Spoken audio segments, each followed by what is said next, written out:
Good morning, children. In the last two periods, you have learned about rotation and revolution. Today, let us study about solstices and equinox. Because of the revolution and tiltness of the earth receives different amount of heat and light from the sun in different positions.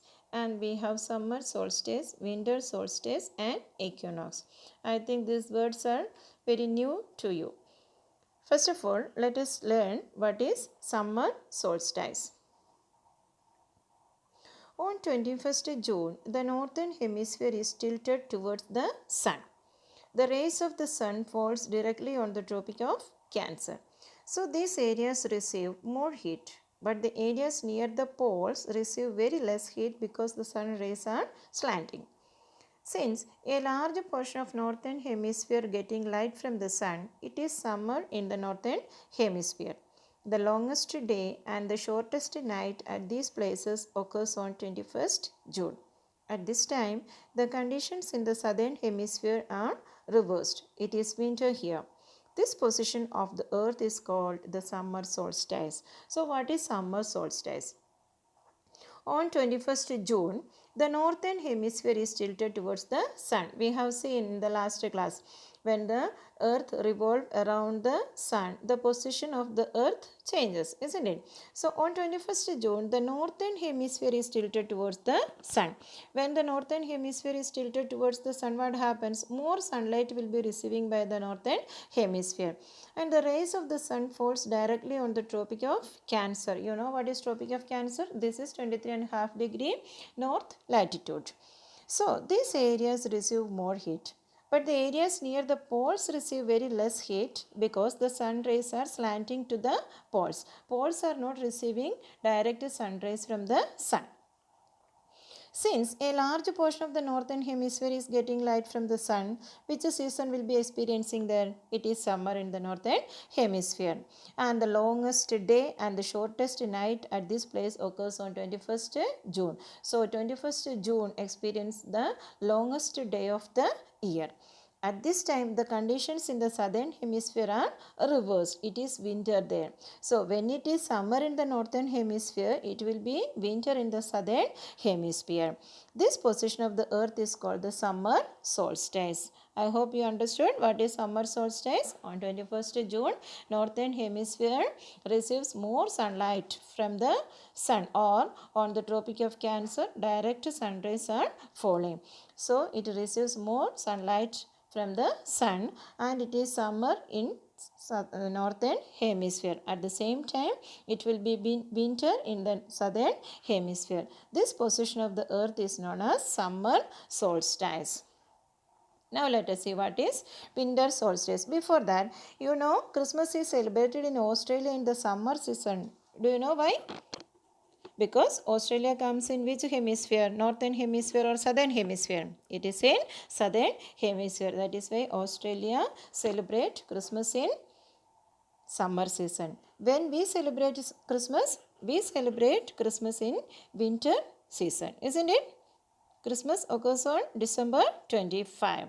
We celebrate Christmas in winter season, but Australia celebrate Christmas in summer season. It is because of the different hemispheres, isn't it? Or different solstices.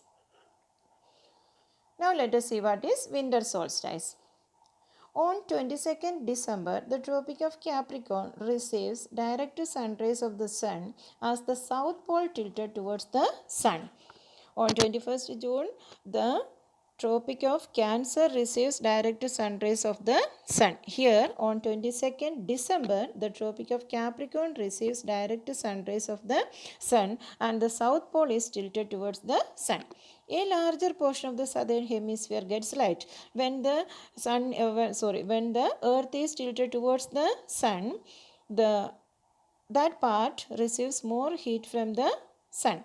Therefore, it is summer in the southern hemisphere, and longer days and shorter nights are experiencing in the southern hemisphere. The reverse happens in the northern hemisphere at this time.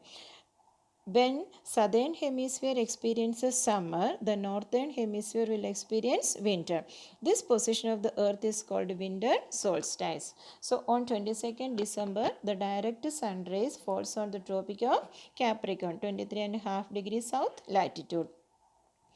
Because of that, a larger portion of the southern hemisphere gets light and the south pole is tilted towards the sun.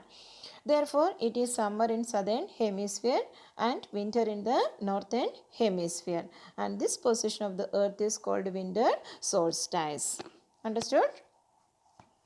Now let us see what is equinox. Have you heard about equinox? The word is new to you, isn't it?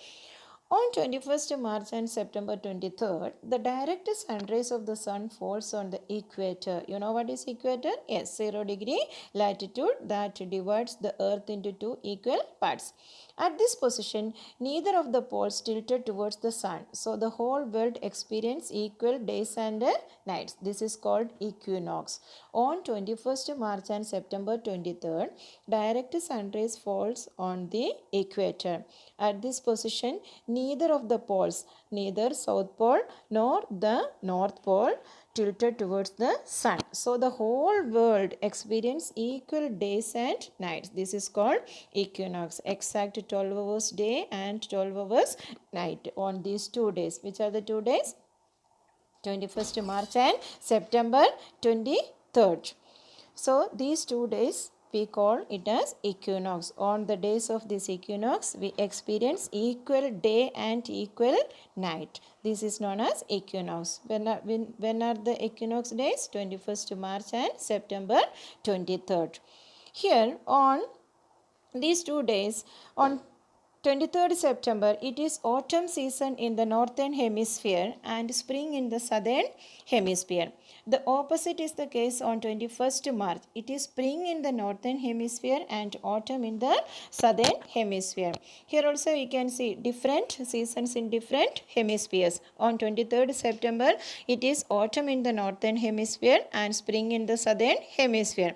The opposite is in the case of 21st March. It is spring in the northern hemisphere and autumn in the southern hemisphere, like our summer solstice and winter solstice. This equinox is also we are experiencing in different areas, different seasons. So you understood that there are days and nights and changes in the seasons because of the rotation and revolution of the earth respectively. So from this lesson we learned what is rotation, what is revolution, how days and nights are experienced, how seasons are changed, all these things. I hope all of you understood the lesson.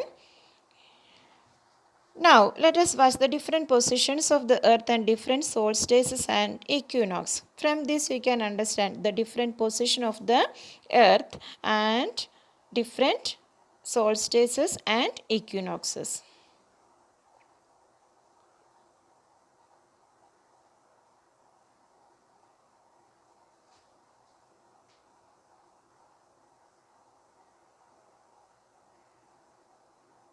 Yes. Now, try to answer these questions. What is summer solstice? What is an equinox? In which country Christmas is celebrated in summer? In which season days are longer? Thank you.